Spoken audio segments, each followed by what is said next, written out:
Olá, meus caros Honey Badgers! Mais uma vez, mais uma sexta ensolarada aqui nas pradarias do Principado da Moca, em frente ao clube já tradicional Clube Juventus, nessa tarde ensolarada e quente aqui no Principado. Mais uma vez eu aqui, Rodrigo Tismar Borges, e meu querido Ricardo Richter, para mais um Crypto Wrap-Up, o seu empacotamento, o seu pacotinho de informações do mundo cripto para te ajudar a tomar suas decisões de investimento nessa nova tecnologia, nessa nova classe de ativos, esse novo mundo que a tecnologia blockchain está permitindo que seja desenvolvido. Muito boa tarde, Ricardo Richter. Estamos aqui nesta sexta-feira, 23 de fevereiro, e vamos lá trabalhar. Já me diz aí o que você viu aí nos canos, na sua muito boa análise on-chain de todas as sextas-feiras aqui no Crypto Wrap-Up. Boa tarde, Rodrigo. Boa tarde para quem está nos assistindo aí. Mais uma sexta de Crypto Wrap-Up. Vamos comentar notícias e vamos ver já aqui, já vamos botar na tela. Vamos ver o que está acontecendo já dentro das blockchains. Tem bastante informação aqui que a gente vai compartilhar hoje. Eu não vou me prender só ao Bitcoin hoje, porque como eu já falei para vocês, tá? Em alguns momentos a gente não tem grandes variações de indicadores on-chain, porque a rede, eu enxergo ela assim, né? Vamos tentar trazer para uma linguagem bem para o público. Imagina que a blockchain é como se fosse uma esponja, tá? Que a gente pode virar água nela e ela vai absorvendo aquela água. No caso, essa água seria o dinheiro que está entrando ali dentro e a blockchain do Bitcoin vai absorvendo esse dinheiro. Lógico que em alguns momentos a nossa esponja satura, porque a gente vira água demais nela, né? E aí ela passa a vazar a água, ela não vai ter aquela mesma absorção. Então, o que está acontecendo é que, nesse momento, a gente está vazando um pouco dessa água. Por quê? Porque já tem muito lucro, né, sendo coletado há bastante tempo. E isso aí cria uma força, uma briga entre as forças de venda e compra do Bitcoin, que é o que a gente vê dentro das corretoras. A boa notícia é que a nossa esponja está aumentando aos poucos a sua capacidade de reter essa água, que é justamente aonde a gente vai chegar aqui agora, vendo o preço realizado do Bitcoin.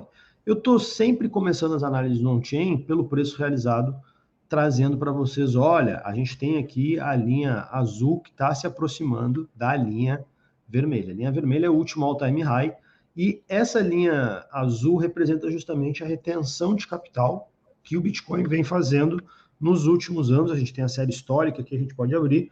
No caso aqui eu estou com os últimos 6 meses da tela. E mesmo que o Bitcoin reajuste de 52 mil dólares, de 53 mil dólares, de 55 mil dólares para 48, 47, 49 mil dólares, a gente vai continuar tendo essa absorção, né, de capital, essa esponja aumentando a sua capacidade de segurar capital.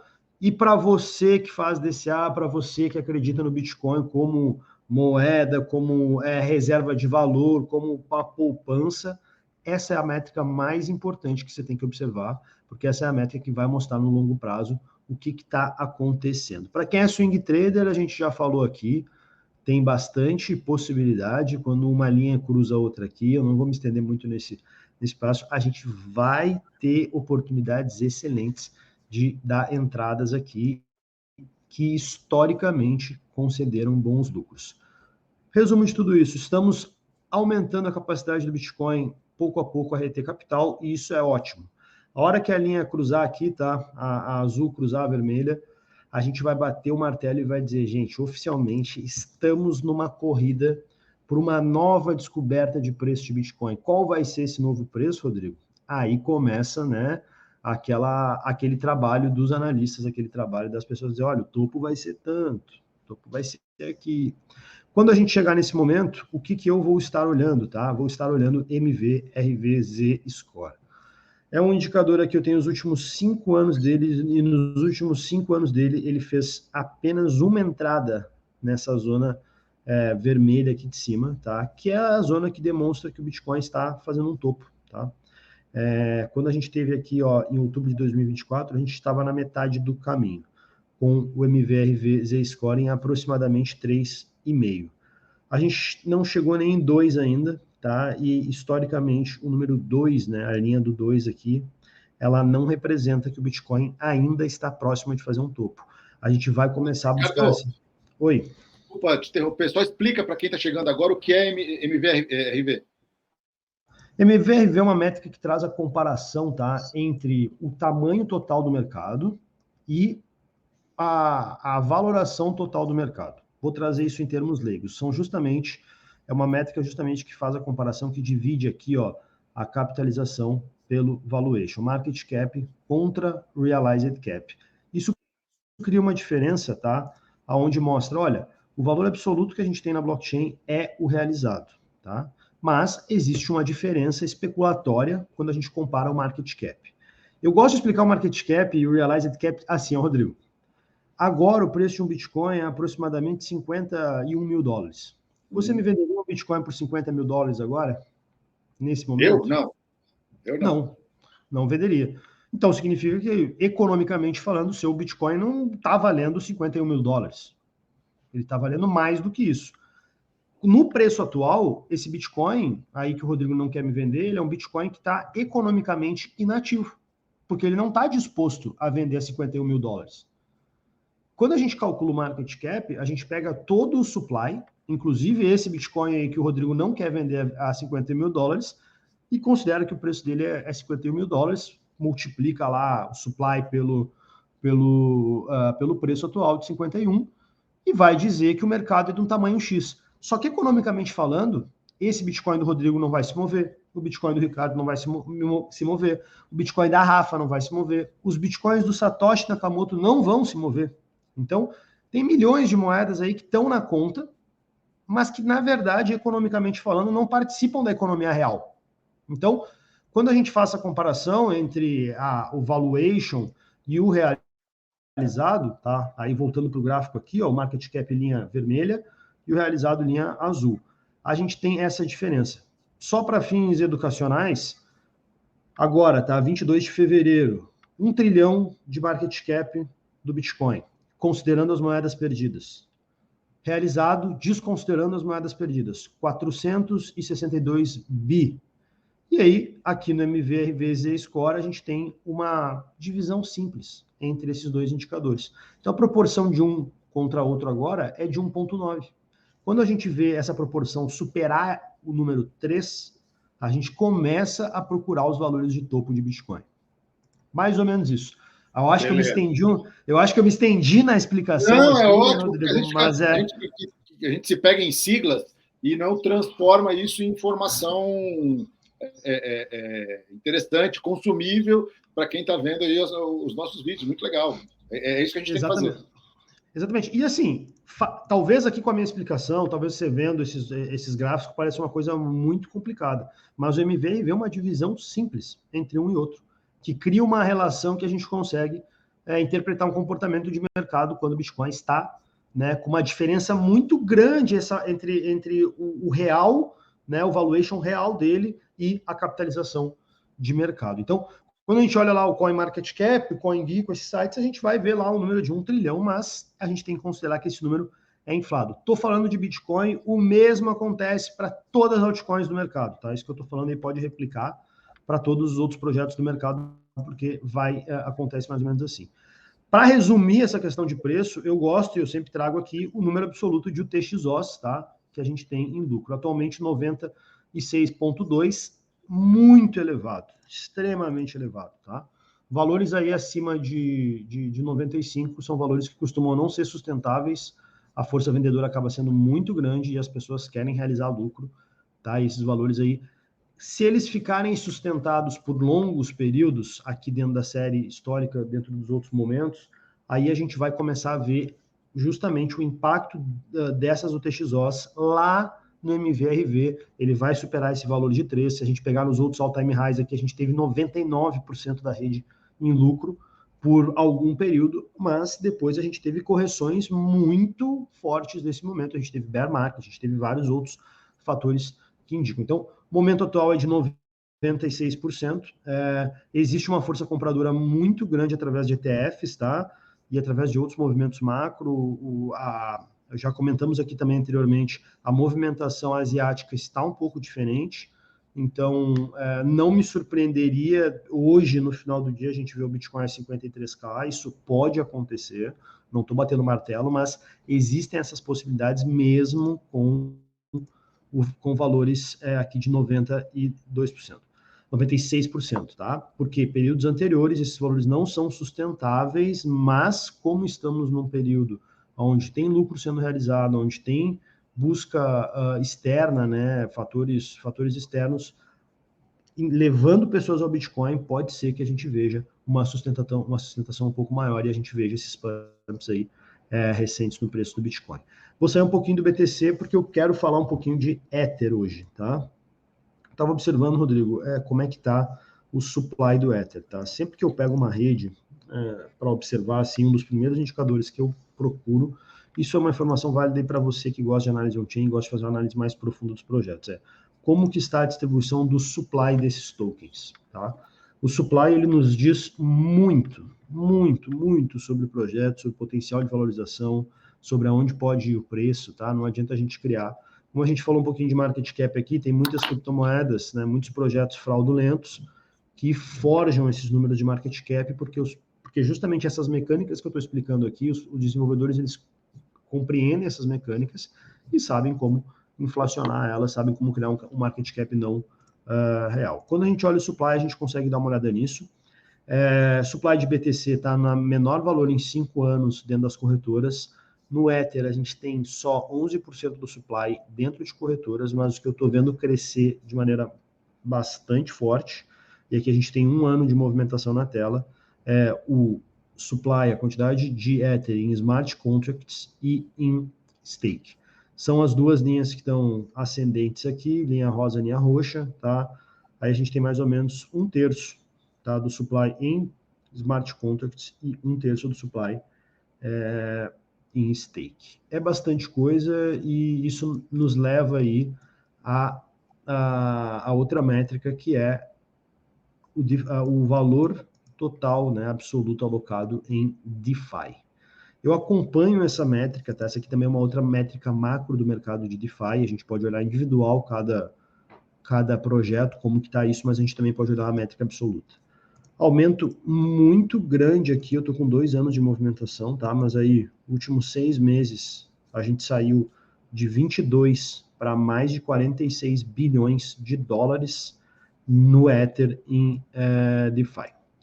TVL é uma métrica macro, eu gosto muito de enxergar ela, e isso aqui me dá insights de falar, olha, assim como a blockchain do Bitcoin está retendo valor no preço realizado, os projetos de DeFi também estão retendo valor alocado. Isso é importante porque isso mostra capital fluindo para dentro de outras criptomoedas e abre oportunidade para nós aqui, investidores, você especulador, abrir aí oportunidades dentro desses projetos secundários, além do BTC.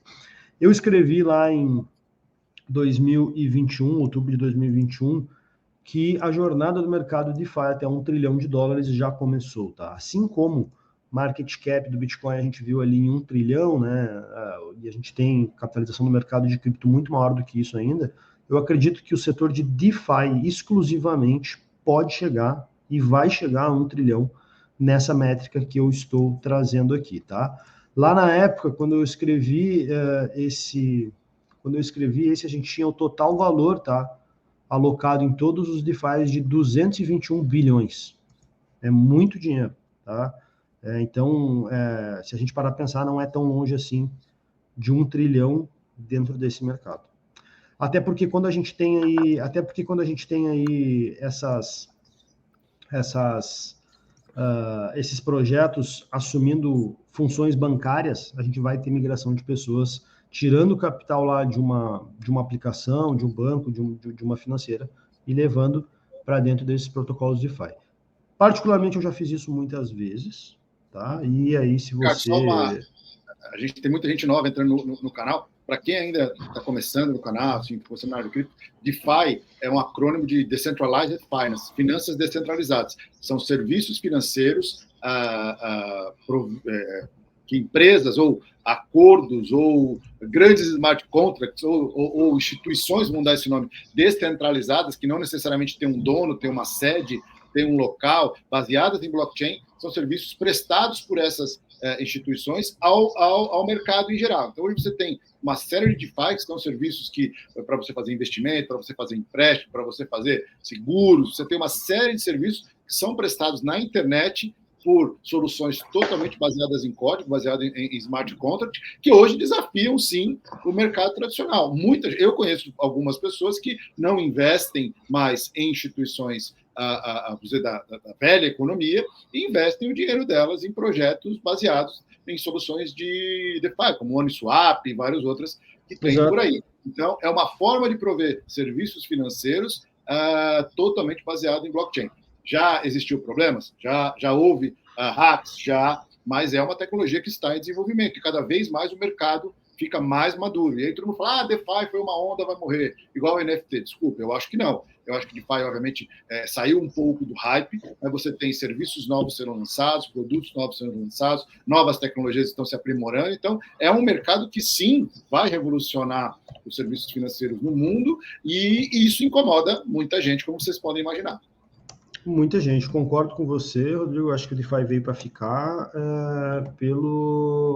pela capacidade de serviço mesmo, né? A gente já teve aí reportes da Fidelity comparando a Compound, né, com o Bank of America. A gente teve também recentemente, agora estou tentando lembrar aqui, mas me ajuda, até fugiu a mente. Qual foi o projeto que a gente comentou, foi o Tether, se eu não me engano, que teve mais eficiência econômica, né, em funcionários, em relação ao Goldman Sachs, a gente até trouxe a métrica aqui, né? Então, vários projetos... é verdade, não foi o Tether, foi... Caramba, deu branco agora, mas exatamente... Pois é, me deu branco.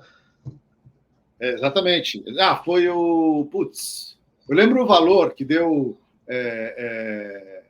Nossa, eu vou lembrar, vou buscar minhas anotações aqui, eu já lembro, mas realmente, hoje você teve serviços que deram mais dinheiro por funcionário.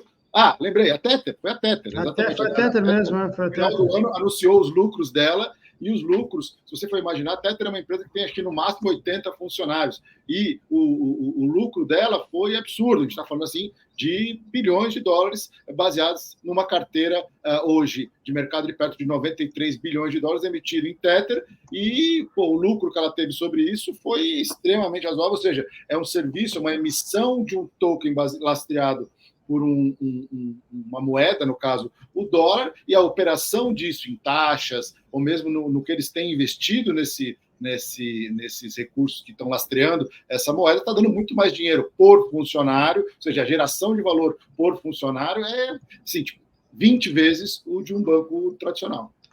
Isso aí é uma métrica que foge, até é importante a gente comentar com as pessoas, tá? Isso é uma métrica que foge, inclusive, criptomoedas, tá? Isso é uma métrica de eficiência econômica entre instituições. Quando a gente vai comparar aí, sei lá, vou falar grosso modo, assim, mas é uma métrica pura de capitalismo e concorrência, né? Se eu tenho uma empresa que está competindo junto com o Rodrigo, aqui, por exemplo, no mesmo setor, e a eficiência dele é muito maior em criar capital com uma estrutura muito menor, no longo prazo pode ser que eu quebre nessa relação aqui, porque ele vai ter muito mais condições de prover um serviço com maior qualidade e menor valor. Então, assim, a gente tem instituições dentro de cripto que estão performando dessa forma.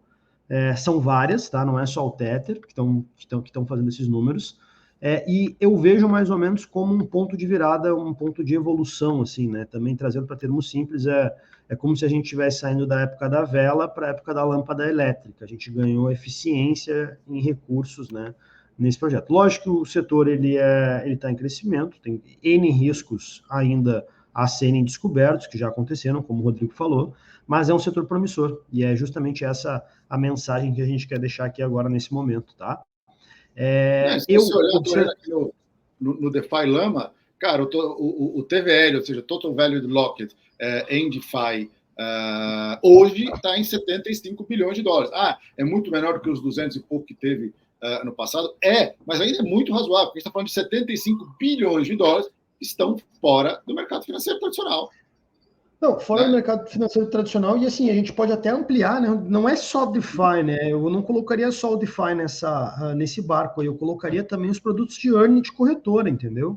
Sim, o cara lá que está deixando lá o dinheiro travado na Binance, por exemplo, se a gente for olhar lá a relação, quanto que a Binance está pagando por alguns projetos, vale muito a pena deixar o dinheiro lá travado no stake, porque os juros, digamos assim, que eles estão pagando sobre o valor travado lá é muito bom, né? Então me lembro aí de ter pessoas comentando comigo que tem projetos que estão pagando 5%, 6%, 8% em 90 ou 120 dias. Então, se a gente parar para pensar, assim, do ponto de vista operacional, tem muita operação de swing trade aí que não faz 6%, não faz 5% em 90 dias e é considerado uma operação de sucesso. Não, tem corretora brasileira, que está pagando 6% ao ano em um SDT. Não, em um SDT, pois é. Não, mas a Binance, eu não quero falar bobagem, tá? Eu não quero falar besteira aqui, eu não me lembro se isso é Polygon ou Solana, tá? Tem que dar uma olhada lá. Mas é esse valor aí em 90 dias, 120 dias, Rodrigo. Nesse momento. Então, assim, tá valendo surfar essa onda. E aí, assim, dentro dessa narrativa de DeFi, porque a gente comentou isso também no último vídeo aqui, narrativas, né? A gente está procurando narrativas. Eu estou aqui na busca pelas narrativas do próximo ciclo de altcoins. Não acredito que ciclo de altcoin aconteça por causa e efeito do aumento do preço do Bitcoin. Já falamos disso, acho que a gente precisa de uma narrativa forte por trás. Vejo duas que estão sendo abertas, né? A questão de inteligência artificial que já está aí há um tempo, mas as soluções estão sendo cada vez mais desenvolvidas e ficando mais populares. E também acredito aí nessa questão de DeFi que estou falando, e dentro dessa questão de DeFi temos aqui alguns projetos que entram no radar, tá? Por alguns fundamentos que a gente tem, não vou abrir esses fundamentos agora, vou deixar para a gente falar disso em próximos vídeos, mas entrou assim no radar o projeto Dgraph, para começar para iniciar uma pesquisa, Arbitrum, tá? Arbitrum dentro das blockchains de segunda camada, que foi o projeto o segundo maior projeto, tá? Que mais fez taxas, então isso aí é um indicador positivo, tá? Algo que está aí acontecendo nos últimos 90 dias, 76% de aumento de preço nos últimos 90 dias também vai entrar no radar. E Filecoin, tá? Filecoin teve uma integração aí com a Solana ultimamente. O que me chamou a atenção, na verdade, na Filecoin não foi preço, tá? Foi o aumento de número de usuários, tá? E causou aí também um aumento em 30 dias, 43% no market cap, tá? Taxas em 30 dias mais 71%, foi mais ou menos isso que me chamou a atenção. Vou continuar acompanhando esses projetos de perto e vamos ver o que vai dar. Meu ponto aqui de informações era isso, Rodrigo. Vamos passar aí agora para seu giro de notícias aí. Falando de teses, para mim, além, obviamente, das principais, Bitcoin e Ethereum, até porque uma tem a ver com o que eu vou falar, eu acredito nos próximos 3 anos em soluções de primeira e segunda camada. Eu acho que existem soluções aí muito interessantes sendo construídas justamente para resolver problemas das camadas principais, como dos protocolos principais, como Bitcoin e Ethereum. Vão ser todas que vão funcionar? Eu acho que não. Eu acho que vai ter um boom, né? Como todo desenvolvimento de tecnologia, vai ter um boom, vão ser lançado dezenas e depois as melhores, as que conseguirem entregar resultados, vão prosperar. Eu acho que tem um mercado enorme disso aí.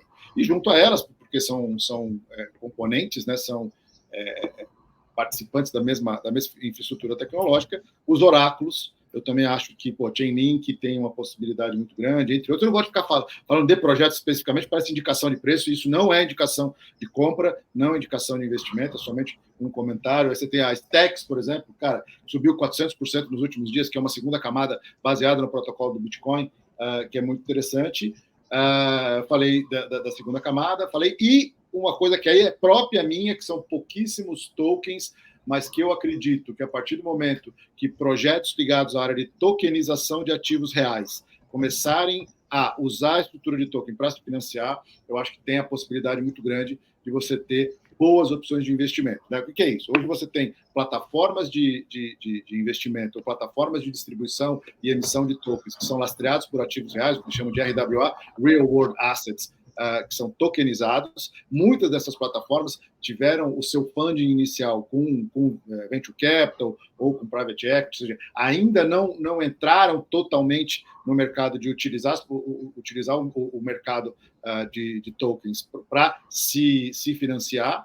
Eu acho que a partir no momento que isso começar a tomar forma, vão surgir, porque são projetos reais que acontecem e que vão utilizar a tokenização para se financiar. Eu acho que vão surgir aí bons tokens nesse sentido. Aí você tem games também, é meio nichado, mas acho que você tem games também, então acho que é bom quando a gente fala que dentro dessa nova classe de ativos você tem subclasses de projetos que são bastante interessantes. O que eu costumo dizer assim, procure estudar, como você estuda uma empresa, uma análise fundamentalista daquele projeto. O que ele faz? Qual que é a equipe de desenvolvimento? Como é que ele está progredindo? Quem está financiando? Isso é muito importante, porque você pega assim, cara, você pega grandes fundos de venture capital, A16Z, da Andreessen Horowitz, Pantera, entre outros, tem um monte aí. Esses caras têm um poder de análise extremamente profundo, esses caras estão em contato com os grupos de desenvolvimento. Assim, cara, o cara recebeu grana da A16Z, é uma certeza de sucesso? Não,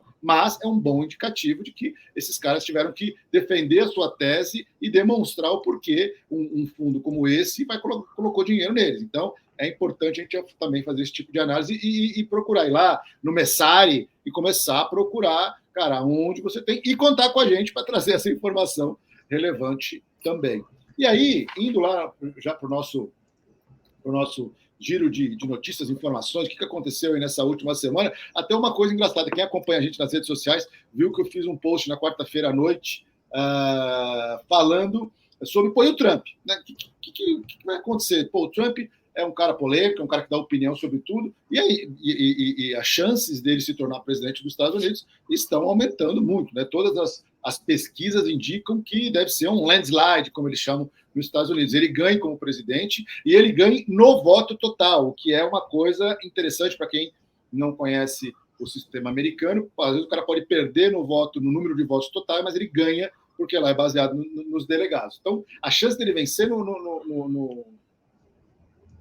vencer no voto total, vencer o Senado e a Câmara, ou seja, ter as maiores bancadas, está aumentando, já está grande, e está aumentando, e a gente pode discutir politicamente uma série de coisas, mas isso não vem o caso. O que vem o caso é que até 2019, enquanto ele estava como presidente, ele falou mal de cripto, ele não gostava de Bitcoin, não entendia, falava que aquilo não fazia sentido, era um negócio para lavar dinheiro, a mesma narrativa que muita gente tem por vários motivos bons e ruins. E aí eu falei na quarta-feira, como é que será que o Trump vai lidar com essa questão de cripto, né? E por que eu fiz essa pergunta dentro desse vídeo? Porque ao mesmo tempo que ele é um cara que tinha essa posição, ele é um cara muito do lado libertário. Ele tomou várias medidas durante a sua administração para desregulamentar o mercado de energia, financeiro, tornando menos lei, menos regulamentação, o que eu acho maravilhoso do meu lado libertário, que é você deixar o mercado trabalhar da forma e se organizar dessa forma.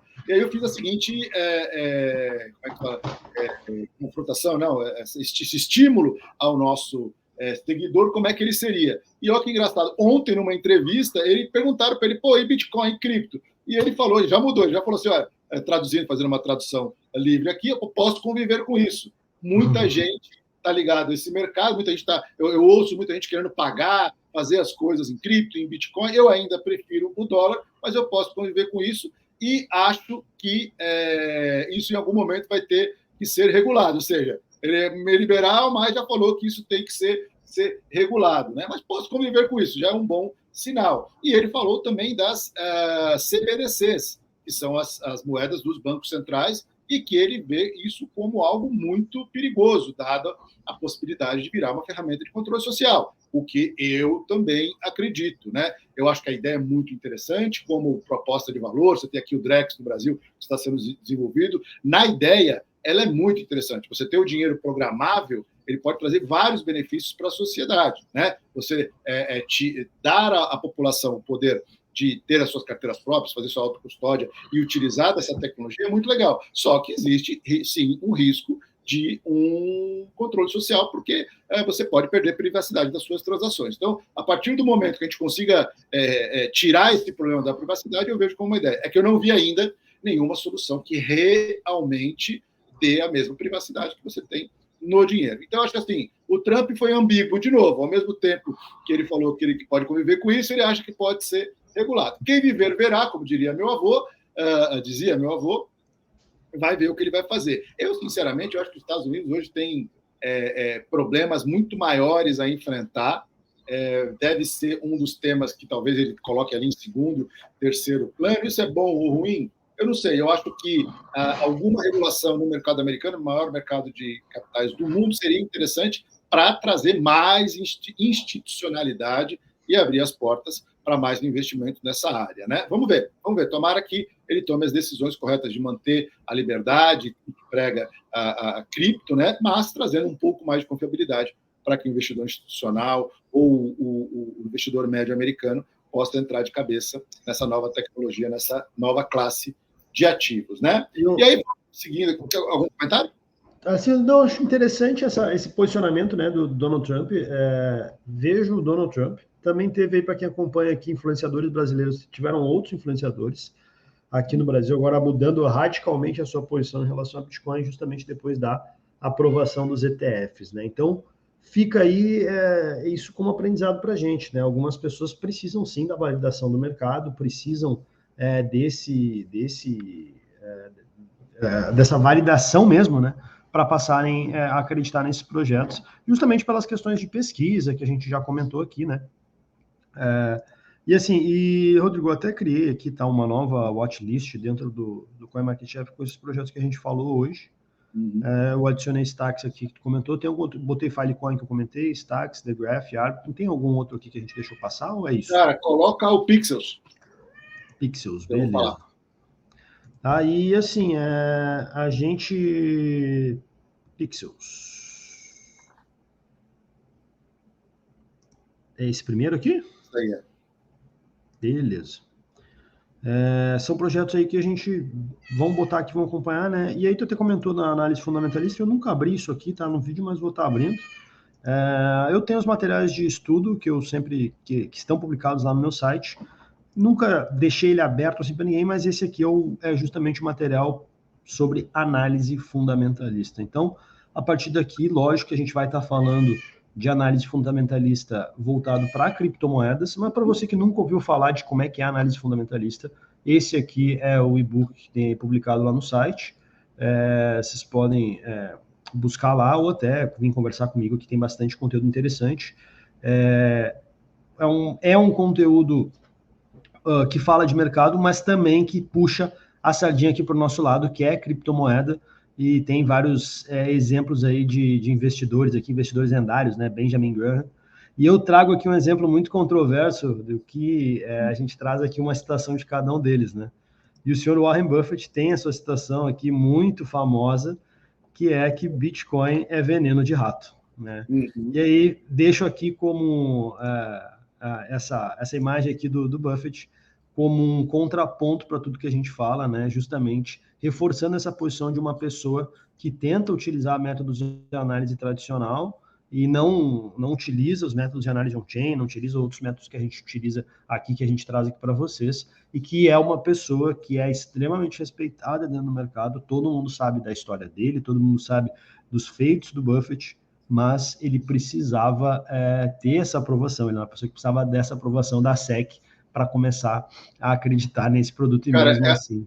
É um ser humano, até gênios podem errar, até podem, assim, eu sou um dos grandes fãs de Winston Churchill, eu acho que foi um dos maiores políticos da história da humanidade, pelo menos da história recente da humanidade, e ele cometeu vários erros, eu já li várias biografias dele, ele cometeu vários erros, por má interpretação, por arrogância, por uma série de coisas, e, cara, sou fã do Buffett também, o que esse cara construiu de valor é um negócio absurdo, é um cara que se especializou em análise fundamentalista de uma forma extremamente profunda, mas também pode errar. Até porque quando a gente fala de tecnologias, eu gosto de citar isso muito, eu já estou na indústria de tecnologia há muito tempo, eu lembro lá, em 96, 97, tentando vender solução de internet para bancos no Brasil, e muita gente falando, isso é bobagem, isso é coisa de gamer. Então, assim, a compreensão da extensão e do benefício de uma tecnologia, ela não é igual, ela é diferente para as pessoas, entendeu? Muitas vezes, quem explicou para o Buffett explicou errado, ou quem explicou para o Buffett explicou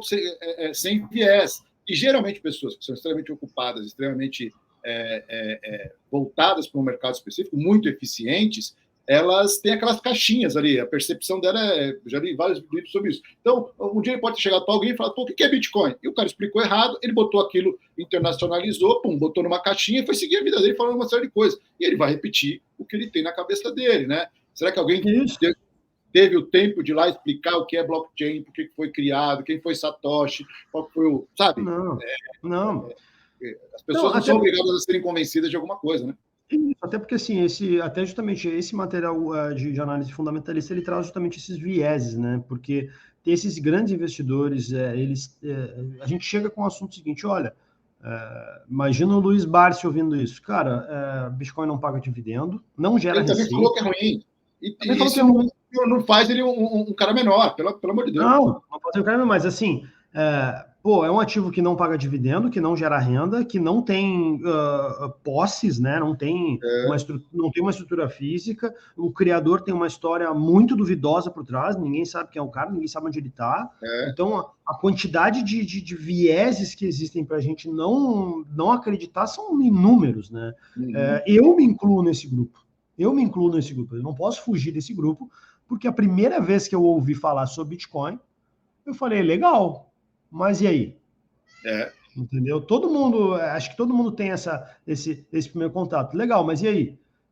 Eu vendo para quem esse negócio depois? Entendeu? Basicamente. Eu acho que tem muito. As pessoas têm que parar de fazer torcida pelas coisas, né? Seja. Torcida deixa para o esporte, entendeu? Agora, você fazer torcida para um ativo, ou você por um político, por qualquer coisa, desculpa, é uma tremenda bobagem. A gente tem que analisar os fatos, entendeu? E claro que você tem os seus vieses e tal, mas o fato é que é uma tecnologia que tem há 13 anos e está funcionando. E continuam os blocos. Caiu, desceu, um Bitcoin continua valendo um Bitcoin e ele continua a cada 10 minutos fechando o bloco dele. E mais importante do que o Bitcoin sim é a tecnologia blockchain. A gente já falou isso várias vezes, mas continuando aqui, cara. E você viu o Jack Dorsey, cara? Jack Dorsey, fundador do antigo Twitter, atual X, que vendeu lá para o nosso querido Elon Musk, né? Cara, ele montou uma outra empresa que é a Block, né? A Block é uma holding que tem vários serviços financeiros. Um deles é o Cash App, que é uma plataforma como se fosse um banco digital. E, cara, ele declarou que, cara, o maior fluxo, uma maior receita dela em termos de geração de lucro foi a venda de cripto na plataforma Cash App. É uma plataforma que vem crescendo 90% ao ano, os caras estão crescendo para caramba, é um banco digital super bem feito, né? E, mais importante do que isso, da mesma forma que a MicroStrategy lá do Michael Saylor e outras empresas que investem parte do seu caixa em cripto, ele declarou lá que, ele ganhou mais dinheiro com a valorização das criptos que ele tem em caixa, que foram 207, como é uma empresa aberta, eles têm que declarar 207 milhões de dólares, do que com o que ele ganhou em termos de lucro, né? Com a receita de cripto. Ele teve uma receita de cripto de 2,5 bilhões, mas ele ganhou 66 milhões de dólares na operação de cripto dele. Então, assim, é muito interessante. E essa declaração de que hoje a carteira de cripto deles, junto com os bons números que ele declarou, fez as ações da Block subirem 13% em 1 ou 2 dias. Então, é mais uma empresa, eu gosto de citar, que não exatamente é do mercado de cripto 100%, mas se beneficia, e também paga o preço quando acontece, do universo de cripto. Então, você tem as empresas de mineração, as próprias Coinbase, que é uma exchange, você tem a Marathon, você tem várias empresas que atuam na área de cripto e têm as suas ações abertas na Bolsa, principalmente nos Estados Unidos, e com isso você consegue participar do universo de cripto comprando ações dessas empresas. Um outro negócio que ainda não abriu, mas está abrindo o capital, está tentando fazer isso desde 2021, é a Reddit. Para quem não sabe quem é a Reddit, é uma rede social muito voltada para o mercado de desenvolvimento, é a rede social dos nerds lá, a galera que curta desenvolvimento, você pode, com uma rede social, trocar código, conversar, postar coisa, criar grupos, fóruns, etc., e o Reddit está tentando abrir o capital deles na Bolsa de Nova York, e ele declarou, como ele tem que declarar a partir desse momento, que ele tem sim cripto em carteiras, que ele comprou e recebeu muitos pagamentos em cripto. Então, ele declarou que ele tem BTC, ETH, Matic, entre outras. E olha que interessante, depois dessa declaração, o token deles, que é o Donut, que é o token que eles foram criados como um sistema de pontos, né, de milhas, de recompensa dentro do próprio Reddit, subiu em 40% o preço deles. E foi algo que o nosso Nubank aqui no Brasil também criou a sua moeda própria dentro de um sistema de recompensa, e a moeda teve um sucesso muito, muito grande de valorização, porque é uma instituição, teoricamente, do mercado nacional, mas que tem o seu pé em cripto ali. No mínimo, teve que estudar a tese para poder criar a sua moeda. E olha que interessante, você colocou, ele usou a camisa do Satoshi no Super Bowl. Usou o Jack Dorsey aí, que é uma figura emblemática junto com o Saylor aí no mercado de cripto, né, no universo de cripto, na verdade. Para quem não sabe, ele foi o cara que fundou, cofundador e CEO do Twitter, né, agora adquirido pelo Elon Musk. E o que eu achei bacana aqui nessa notícia, do que ele achou, ele usou uma camiseta muito estilosa do Satoshi Nakamoto lá no Super Bowl. Inclusive, tá aqui a camisa dele para vender. O pessoal já fez vários modelos aí. Quem procurar na internet tem a camisa. Eu acho que é essa, o Satoshi, não é? Não, é uma do Satoshi. Essa aqui, ó. Essa daí do Satoshi. E aí, o que acontece, né? Furou a bolha, porque ele estava lá acompanhado de pessoas, né, como Jay-Z, Beyoncé, Lady Gaga, Taylor Swift, e aí são pessoas que vão estar olhando lá essa marca, né? São pessoas que são muito ligadas à marca e valorizam muito essas coisas.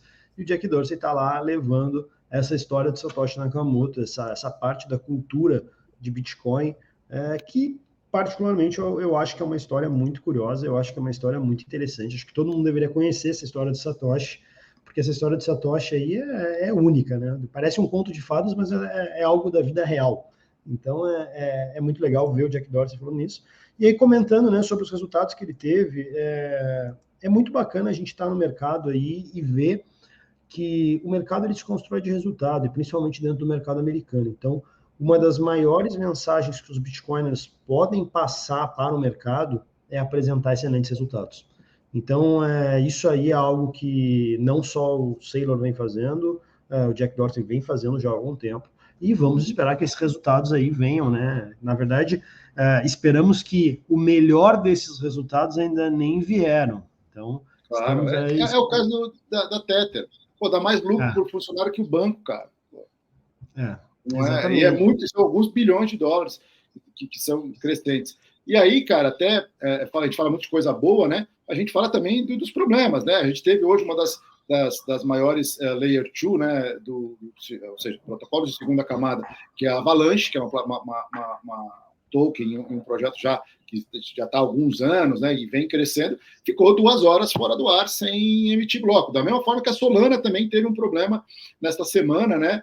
E aí o Kevin Seknick, acho que é o nome dele, é o CEO, o líder do projeto Avalanche, e ele falou, olha, cara, estamos buscando, vamos entender o que aconteceu, mas a gente acredita que isso está relacionado a uma função que eles têm chamada de inscriptions. Inscriptions é uma forma mais simples de você agregar dados fora do dado da blockchain dentro de uma blockchain. Da mesma forma que os smart contracts fazem para agregar dados na rede Ethereum, para fazer um NFT ou qualquer outro projeto, né? E talvez alguém, e aí eles têm que ter justamente os recursos para identificar e dirimir esses problemas, parece que alguém foi lá e botou muito dado e estourou a rede, eles não conseguiram processar. Por que eu estou dizendo isso? É uma tecnologia em desenvolvimento. A internet tem 40 anos, gente.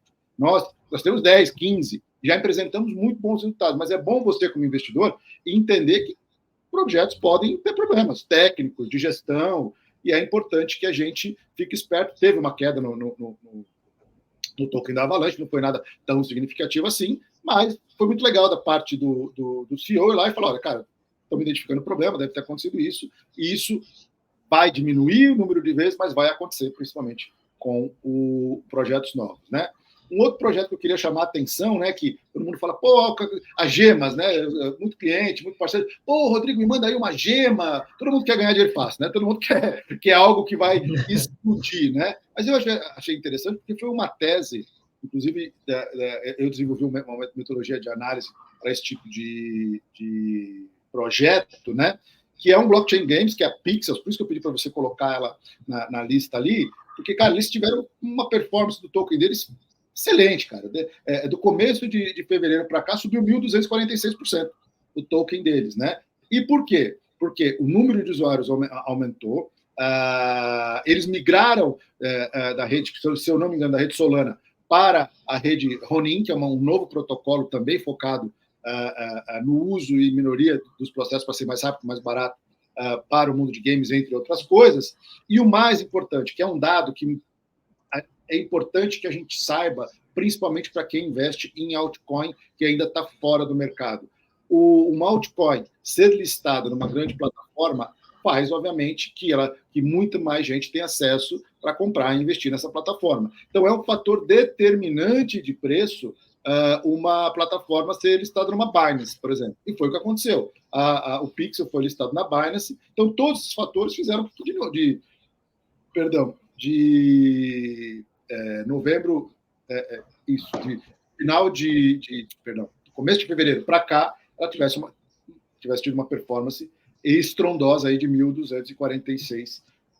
Eu já falei do Stacks também, que é aquela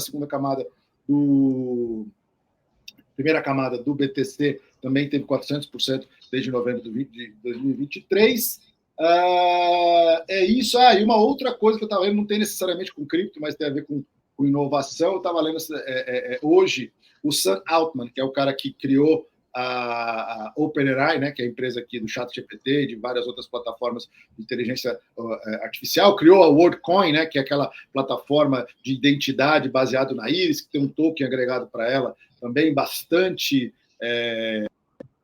como posso dizer, tem bastante discussão a respeito, né, que tem bastante controvérsia em relação ao uso, porque você vai estar dando um dado biométrico seu para um serviço externo fazer a gestão da sua identidade, mas eles distribuíram leitores de íris aí em vários países do mundo, e tem muita gente dando a íris lá por umas moedinhas da WorldCoin. Eu acho que é uma decisão de cada um, mas o que veio à tona hoje é que ele tem um ESG, ele pediu para o mundo, ele falou, olha, a situação atual está muito ruim, a gente precisa investir em chips, porque o mercado de chips, ou seja, de processadores, a demanda está muito alta, tem pouca oferta. A gente viu até o caso da NVIDIA lá, que está soltando resultados absurdos, porque a demanda está muito alta. Aí ele falou, não, a gente precisa escalar, a gente precisa criar um processo de desenvolvimento e produção de chips extremamente ágil, que possa fazer isso rapidamente, para ser o fundamento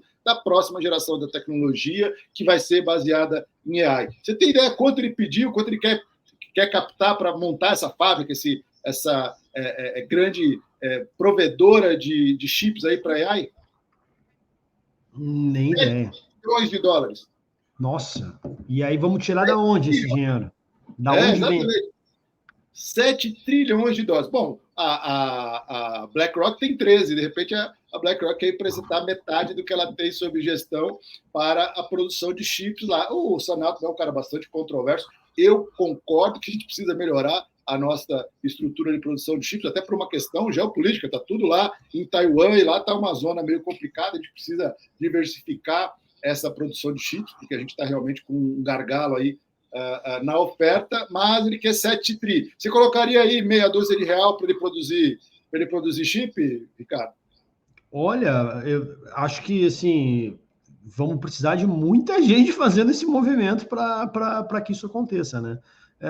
Não, até acredito que essa seja uma indústria, né, que tem esse potencial aí de longo prazo de movimentar esse capital, mas a gente tem que pensar isso aí no longo prazo. Não tem como a gente considerar agora que esse investimento vai ser feito amanhã, porque para a gente movimentar... Se é que vai ser feito, né? Se é que vai ser feito. Não, acho que pelo potencial de indústria, nos próximos 50 anos, nos próximos 20 anos, vai acontecer. Vai acontecer, entendeu? Vai acontecer.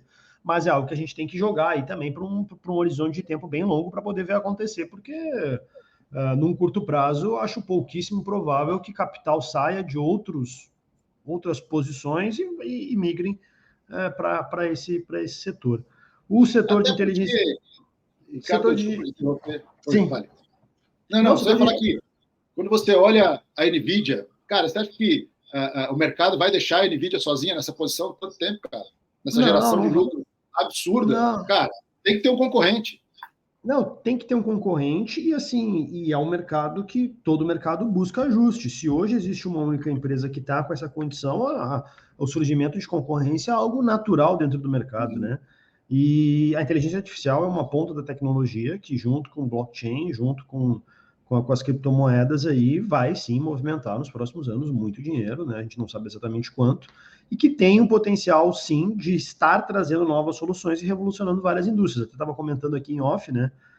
Teve aí o lançamento dessa semana, né? Uma publicidade aí de uma inteligência artificial, Sora, que vai revolucionar a criação de vídeo, né?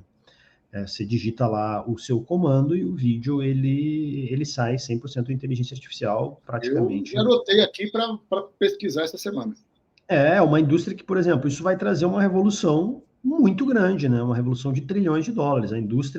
Toda a indústria de audiovisual vai ser impactada. Então a gente vai ter publicidade, vai ter cinema, vai ter séries aí. Tudo isso vai ser movimentado e isso vai ser uma ferramenta muito útil para que não seja implementada quase que instantaneamente dentro desse segmento aí de audiovisual. Tive uma experiência curta dentro de agência de audiovisual e eu vejo essa ferramenta aí como um ponto de virada mesmo, assim. Já fiz essa referência aqui antes, mas estamos saindo aí do tempo da vela e indo para o tempo da lâmpada elétrica, né? O salto tecnológico e o ganho de eficiência é enorme. É isso aí. É isso aí, Ricardo. Para mim era isso. Eu só queria fazer 3 menções muito, muito importantes de pessoas que eu gosto, são amigos. Um é o Mark e o Roberto, que são 2 amigos, 2 parceiros que eu tenho, que estão vindo para o mundo de cripto, começaram a investir em cripto agora. E, pô, fiquei muito feliz dos caras estarem vindo para esse mundo.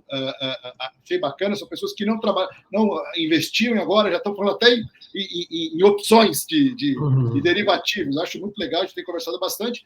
E uma menção honrosa, Alexandre Vazar-Reli, um dos maiores gestores de cripto do Brasil e um dos maiores produtores de memes do Brasil.